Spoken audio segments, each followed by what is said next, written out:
Planned golfing trip fouled first by a nasty tropical storm. But then a different force of nature got in the way of the Chicago foursome and airlines' rules and restrictions. Here's Lisa Parker. The travelers you are about to meet are seasoned. They know plane tickets are not eternal and do have expiration dates attached.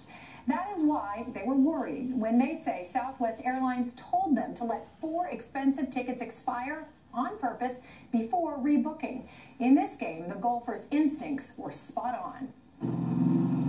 They became fast friends on a local golf course. But when Sue Mildemo and Carol Ramsey saw this, Southwest is bringing our low fares, they decided to take their game to a much warmer place. Why don't we go down to Mexico? And booked tickets last January on Southwest Airlines for a girls' golfing trip along with 2 other friends to Cabo. We timed it so that when they started flying to Mexico, we'd have our little vacation. But Tropical Storm Dolores had other plans. As they watched it move along the coast of Mexico, they knew they had to make a decision. We decided, let's cancel and reschedule. The friends say they called Southwest to cancel and were told their tickets were good for 1 year after issue, this January. I asked if there was any way we could change that to July, and they said, no, but once they expire, you can ask for a 6-month extension. So the women say they called customer service every month just to be sure and heard the same thing each time. Call back for an extension once the ticket is expired.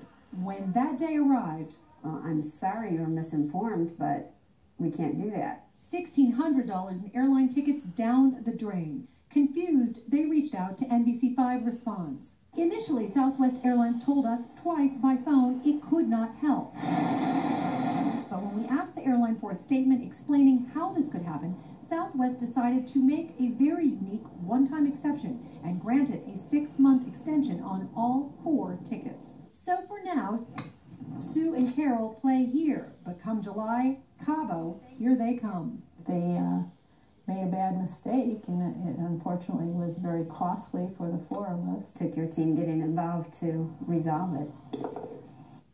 As for why the wrong rules may have been quoted to the golfing gals, Southwest cannot say for sure. A spokesman did say that policies vary when it comes to extensions, with different rules for domestic versus international travel.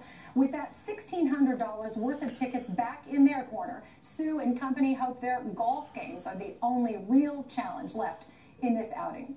If you have a consumer complaint for us to look into, download the app. Click on NBC5 Responds. Lisa Parker for NBC5 Responds.